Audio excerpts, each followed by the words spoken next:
Bonjour les amis, bienvenue pour cette nouvelle vidéo, déplacement du Barça à San Mamés. Toujours un déplacement compliqué, même si cette saison, l'Athletic Club, l'Athletic Win, traverse une saison ultra compliquée. Mais voilà, il va falloir faire face, on les connaît, les Basques, face à l'adversité catalane, ils seront toujours là, ils vont vouloir laver l'honneur de la dernière rencontre face au Barça, où je rappelle, ils ont perdu 5-0 en demi-finale de Supercoupe d'Espagne. Alors, déjà, les amis, j'aimerais remercier de nouveau, encore, toujours, les personnes qui continuent à faire des dons. Déjà, Georges Petit, merci frérot, merci pour ton don. Zoom Sénégal également, merci les frérots. Les messages que vous m'avez laissés dans les commentaires de vos dons, c'est merci, thanks, merci. Mais en fait, c'est à moi de vous remercier. C'est à moi de vous remercier pour la force que vous m'apportez. À moi de vous remercier, vous, même vous qui ne faites pas des dons, la vérité, pour la présence, la force que vous me donnez depuis de longues années. On est là, moi, la chaîne, elle est là, c'est grâce à vous. Si j'étais seul à parler ici, autant vous dire que peut-être que j'aurais abandonné il y a longtemps. Donc, c'est à moi de vous remercier, de juste lâcher des likes, c'est énorme. Donc, franchement, merci. Merci du fond du cœur. J'espère qu'on continuera comme ça beaucoup de temps avec la chaîne à l'avenir et qu'on aura la chance de voir un jour la Ligue des Champions la célébrer ici. Avant que tout ça ne s'arrête, parce que oui, c'est pas éternel, la chaîne elle va s'arrêter un jour, c'est comme ça, c'est la vie. Peut-être dans 3 ans, peut-être dans 4 ans, peut-être dans 5 ans, je sais pas, on verra bien. Mais en tout cas, merci pour la force que vous m'apportez au quotidien. On va vivre l'instant présent, c'est le plus important. Donc merci. Déplacement donc à San Mamés samedi. Le Real Madrid, eux, ils jouent ce soir. Déplacement pour eux au Balaidos. Et pour le Barça et pour le Real, ce ne sont pas des déplacements faciles. Je pense que c'est encore plus compliqué pour le Real que pour le Barça. Parce que non seulement ils ont 4 points de retard, mais en plus ils ont une cascade de blessés dans un stade qui est beaucoup plus difficile à l'heure actuelle qu'un déplacement à Bilbao, à San Mamés. San Mamés, aujourd'hui, l'Athletic Club, ils sont, je crois, 9e ou 10e du championnat, ventre mou. Ils ont repris leur rôle, on va dire, habituel, même s'ils sont capables, durant les dernières saisons, de jouer beaucoup plus haut. Mais ils frôlaient avec la relégation en début de saison. Donc là, je pense qu'ils sont sauvés, ils vont rester en Liga. Mais voilà, c'est pas du tout l'objectif de base qu'ils avaient en tête. Alors déjà, même avant de rentrer dans les détails, de parler de l'Athletic, de parler du Barça, les amis, j'ai une mauvaise nouvelle pour nous. J'ai une mauvaise nouvelle pour vous, parce que on va aller jouer un match à l'extérieur dans un stade piège avec de nouveau le maillot Kobe. Aïe.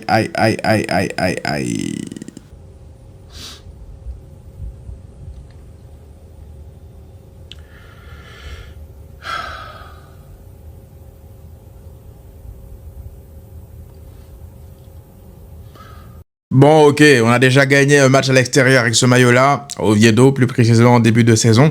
Mais c'est vrai que ce maillot, il coïncide beaucoup plus au débâcle du Barça cette saison qu'à de bons souvenirs. Donc forcément, que voilà, ça réveille beaucoup de mauvais souvenirs pour beaucoup de personnes. Espérons qu'en fait, que ce maillot, enfin, qu'on réussisse, je veux dire, à avoir de beaux souvenirs avec lui. C'était un peu comme le maillot orange au bout d'un moment. Je me rappelle de Bruges. Je me rappelle aussi de Séville, là-bas, à l'extérieur, où le Barça s'était fait marcher dessus avec ce maillot orange. Je commençais à me dire que les maillots extérieurs du Barça cette saison, ils étaient un peu maudits. Mais voilà, le maillot extérieur orange, déjà, contre le Betis, t'as fait un gros match là-bas. Et puis, t'as aussi Newcastle. Donc, j'aimerais bien que ce maillot Kobe, ce maillot Mamba, qu'on puisse aussi créer de bons souvenirs avec lui, avec des matchs à l'extérieur aboutis. Et pourquoi pas commencer dès ce week-end, dès ce samedi, face à l'Athletic Club. Maintenant, parlons beaucoup plus de choses concrètes et pas être dans les superstitions. Aujourd'hui, le Barça va affronter une équipe de l'Athletic Club, encore une fois, qui est ventre mou du championnat. Une équipe qui est mal en point, une équipe qui est déclassée par rapport à ce qu'elle fait d'habitude. Un projet qui était censé être un projet ambitieux, un projet pour le long terme pour Nico Williams et Athletic Win. Il se retrouve à avoir prolongé 10 ans dans sa prison et aujourd'hui apparemment il aimerait bien quitter le club à l'issue de la saison pour partir en Angleterre par exemple. Les supporters aussi commencent à en avoir marre de ses blessures à répétition, de son manque d'apport malgré le salaire de fou qu'il touche. C'est toi qui voulais faire ce taf. Voilà. Moi, j'étais rien demandé. Voilà, il voulait bosser. C'est toi qui voulais bosser. Voilà, t'assumes. Tu l'as. Bref, c'est plus nos problèmes. Aujourd'hui, le Barça va donc se déplacer là-bas pour aller chercher les 3 points. Un stade que connaissent pas mal de joueurs du Barça, notamment Rafinha, qui a réussi à climatiser le San Mamés il y a quelques années en arrière. Je pense qu'aujourd'hui, c'est une équipe qui va vouloir se racheter devant son public, d'autant plus qu'ils viennent de se faire têche de la Copa face à la Sociedad. Ils ont perdu le derby basque. Et donc, ils n'ont plus que la Liga, en fait. Là, ils n'ont plus qu'essayer de jouer, voir s'ils peuvent jouer une compétition européenne la saison prochaine. Donc, ils vont tout donner, ils vont vouloir. En plus, devant leur public, ils ont une haine viscérale du Barça. Je ne sais pas si c'est dû au contexte basque contre catalan, mais je crois que l'Athletic Club, c'est l'un des clubs qui déteste le plus de Barça au monde. Je me rappelle de l'affaire Negreira, ils ont été les premiers à faire un communiqué pour demander gain de cause, que le Barça soit sanctionné avant même de prendre en compte la présomption d'innocence. Ils s'en foutaient. Cette équipe de l'Athletic Club, pas mal de fois durant ces dernières années, je les ai vus en fait lorsqu'ils affrontent le Real Madrid, ils alignent une équipe C, voire une équipe B. Je me rappelle la saison dernière, c'était n'importe quoi. Ils sont allés au Santiago Bernabéu avec une équipe C. Et c'était n'importe quoi.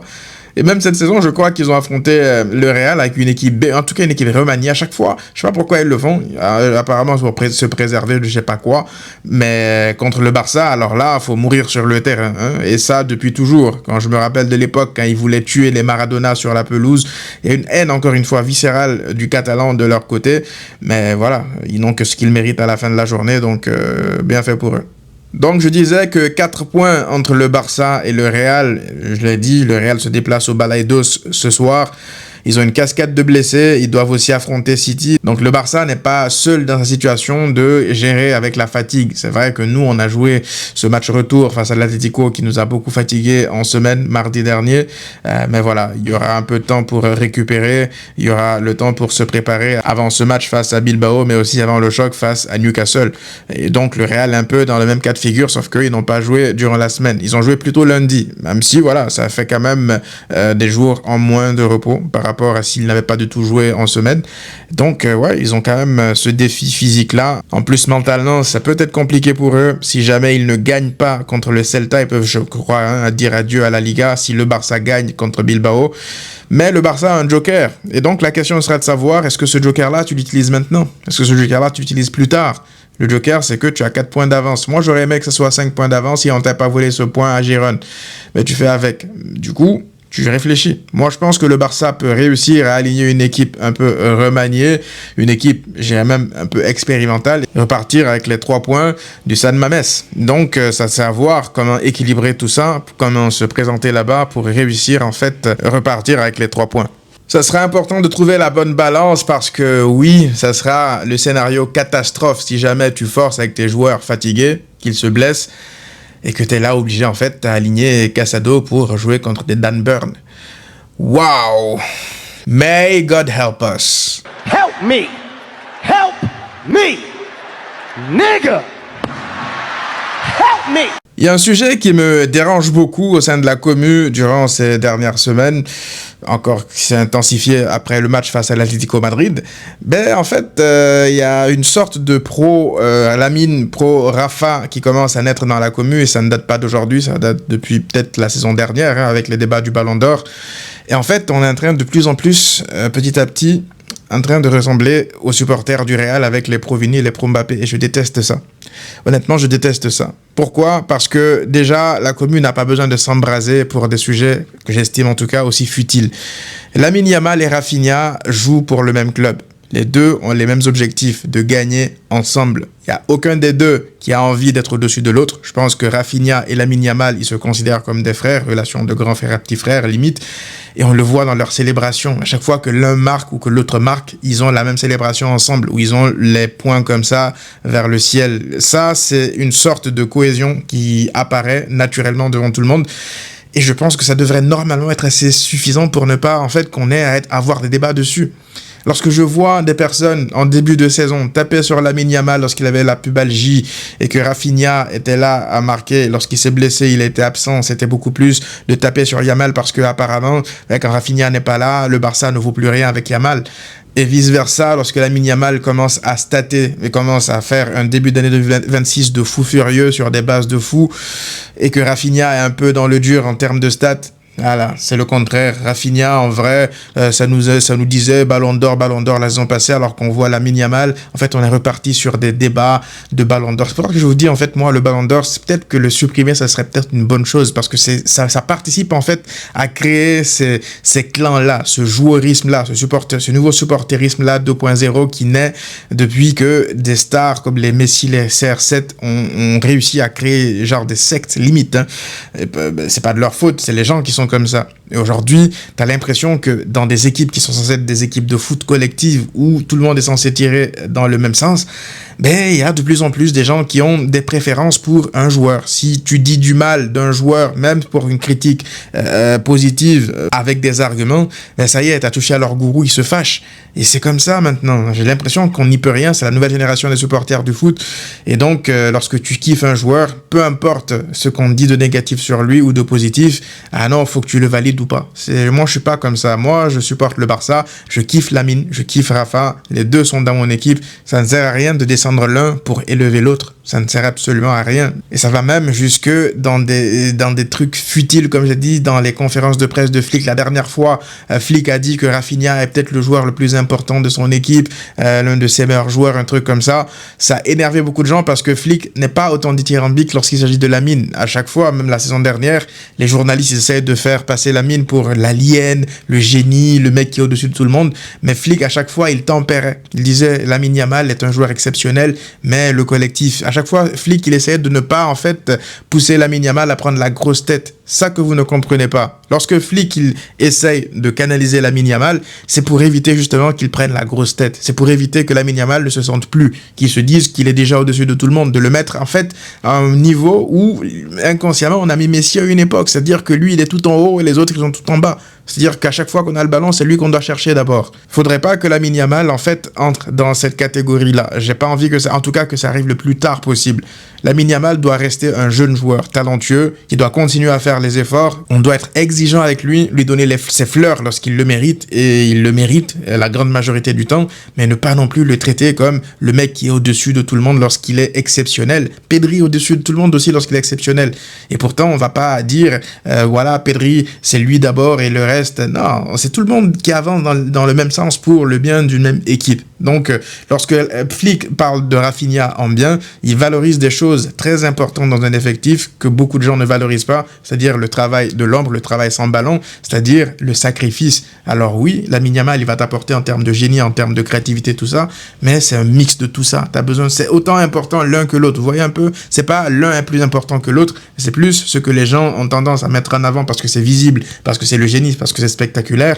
Ben, faut pas non plus qu'ils ferment les yeux sur ce qui est important dans ce que les gens ne voient pas, c'est-à-dire ce que Rafinha fait dans le travail de l'ombre. C'est pour ça, je pense que Flick essaie de mettre en avant Rafinha lorsqu'il parle de lui. Pas plus. Pas parce qu'il pense, par exemple, que Rafinha est plus important que Lamine ou que Rafinha est un meilleur joueur que Lamine. Maintenant, si des gens veulent en profiter pour créer des polémiques, ben, libre à vous, les gars. Moi, en tout cas, je ne vois pas de polémique. Je vois les deux joueurs qui s'entendent bien. Et peut-être que si on continue comme ça à en parler sur les réseaux, à les comparer, à les mettre l'un contre l'autre, ben, les joueurs, ils sont sur les réseaux, hein. Ils voient, ils lisent.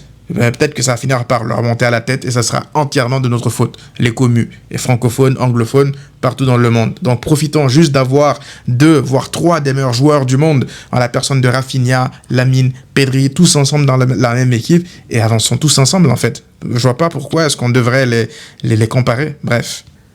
Maintenant, terminons avec la partie la plus difficile de cette vidéo. Pourquoi la partie la plus difficile? Ben, c'est parce que il y a tellement d'absents, tellement d'absents et tellement de joueurs fatigués que si on ne fait pas une rotation intelligente face à Bilbao, ça risque d'être compliqué, les amis. Et pourtant, c'est un déplacement piège. Donc, t'es obligé aussi de faire des concessions. Alors déjà, malheureusement, Koundé ne sera pas là. Il est blessé, tout comme Baldé. Donc, le premier joueur que je vois occuper ce poste face à l'Athletic Club, ben, ça va être Cancelo. Oui, Cancelo à droite, parce que beaucoup de gens pourraient me dire Eric Garcia revient de blessure. Vous allez voir où est-ce que moi je place Eric Garcia, d'accord? Là, on voit la charnière Kuba-Gérard Martin. Mais écoutez, je fais jouer Gérard Martin à gauche. Oui, Gérard Martin à gauche pour faire jouer qui en défense centrale. Et oui, on le redoute tous, c'est monsieur Araujo. vous comprendrez pourquoi est-ce que je fais ces choix. Alors oui, c'est risqué, Araujo, mais là, on n'est pas dans une sorte de grand match. Il peut évidemment nous flinguer à tout moment, je suis d'accord. Mais on a un défenseur, on est obligé de l'utiliser. Je suis désolé, là, c'est pas une question de vie ou de mort, en mode ta saison, elle se joue sur ça, même si c'est un match important. Du coup, Kuba, Araujo, Cancelo, Gérard Martin, je pense que c'est une défense qui peut tenir face à l'Athletic Club. C'est pas une équipe qui est forte offensivement, en tout cas, même s'ils ont des joueurs comme Iñaki Williams qui se transforment en Pelé parfois contre nous, mais c'est une équipe qui a du mal à marquer des buts, l'Athletic Club, donc je ne vois pas cette équipe-là nous fatiguer tant que ça défensivement. Et puis, je vous le dis déjà, beaucoup ne seront pas d'accord avec moi par rapport à certaines rotations, et ça commence par Araujo. Et beaucoup ne seront pas d'accord avec moi davantage par rapport aux rotations, en tout cas au milieu. Et le premier que moi, je ne fais pas jouer dans ce match-là, c'est Pedri, les amis. Il tirait la langue dès la 70e minute face à l'Atlético Madrid. Il n'en pouvait plus. Il a fini le match lessivé, couché sur la pelouse du Camp Nou. Lui, tout comme Bernal. Hein.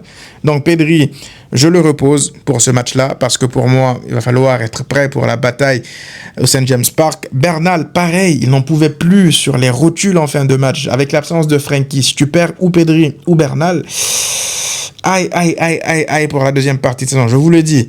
Et donc, ça me donne quoi? Ça me donne Eric au milieu, au poste de milieu défensif.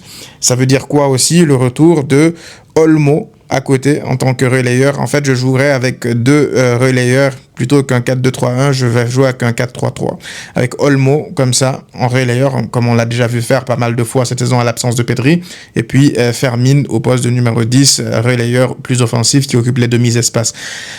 Je ne m'arrête pas là parce que j'estime que tu peux faire encore plus de rotation, notamment avec Lamine Yamal. Pour moi, c'est la rotation la plus logique, la plus évidente, la plus obvious dans ce match-là. Parce que Rooney, d'ailleurs, il était titulaire la dernière fois qu'on a croisé l'Athletic Club et il a sorti un partidazo, buteur, passeur aussi, je crois, pour Rafinha. Et le seul titulaire en vrai que je garde, qui est indéboulonnable et qui pourrait aussi débuter contre Newcastle, c'est Rafinha. Parce que Rafinha, tu le sais, tu auras besoin de son activité, tu auras besoin de ses buts. Il va falloir qu'il se réveille. C'est vrai que depuis des matchs, il state moins. Il tente dans les zones où il ne devrait pas. Mais voilà, tu as besoin de lui, tu as besoin de le responsabiliser. Je pense qu'il est capable de mener... C'est un peu la même attaque. Hein. C'est exactement la même attaque la dernière fois qu'on a croisé l'Athletic Club. La seule différence, c'est que c'était Pedri et Frenkie au milieu. Et en attaque, je garde Ferran pour la simple et bonne raison que je ne le fais pas débuter contre Newcastle. Moi, je compte faire entrer Lewy en deuxième mi-temps. Lewy qui est d'ailleurs sous masque actuellement. Ça me rappelle le Lewandowski du Bayern Prime. Lewandowski en deuxième mi-temps pour remplacer Ferran afin qu'il reprenne du rythme. Mais si je dois choisir et Lewandowski et Ferran, les deux sont pas au niveau actuellement en termes de finition, en termes de proposition dans le jeu. Du coup, je partirai quand même avec Ferran. L'option Rashford, elle existe naturellement, mais je pense que c'est un peu trop tard dans la saison pour tenter Rashford 9. Tu peux toujours le tenter en 9 face à l'Athletic Club. Mais est-ce que c'est le bon moment en fait de tenter? Il y a déjà pas mal d'expérimentation dans ce 11-là. Donc je ne sais pas ce qui va se passer. Rashford va certainement jouer ce match, que ce soit en tant que titulaire ou en remplaçant. Je pense beaucoup plus de chances en remplaçant. J'espère le voir assez rapidement. Il doit reprendre lui aussi du rythme parce que lui aussi, je veux le voir contre Newcastle.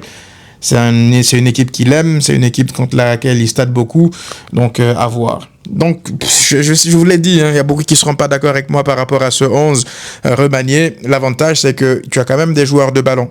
Tu as Eric qui est très bon, que peu importe où il joue, tu as Olmo, tu as Fermin, tu as Rafa, tu as Rooney, tu as Cancelo à droite qui va apporter aussi du danger. La défense, elle fait peur, c'est vrai, mais t'es obligé de faire tourner. Si tu gagnes avec ce 11-là, les gars, t'auras tout gagné. Tu auras eu un Pedri reposé à 100%, un Lamine à 100% avant d'attaquer la dernière ligne droite de la saison avec un Bernal aussi qui est reposé. Contre Newcastle, tu as besoin de ces joueurs-là qui calment le jeu. Tu n'as pas envie d'un match ping-pong, donc tu as besoin de tes meilleurs éléments à la meilleure de leur forme. Donc voilà les amis, dites-moi vous qu'est-ce que vous en pensez dans les commentaires. À titre personnel, je reste confiant pour la deuxième partie de saison. Faut pas non plus tout jeter à la poubelle, tout balancer après avoir fait autant d'efforts pour enfin se racheter pour la fin de saison. Faut pas venir nous sortir un stinker là contre Bilbao pour nous remettre dans les doutes. Donc j'espère que l'équipe va continuer sur sa bonne lancée, engranger davantage de confiance et puis terminer la saison en boulet de canon tout simplement.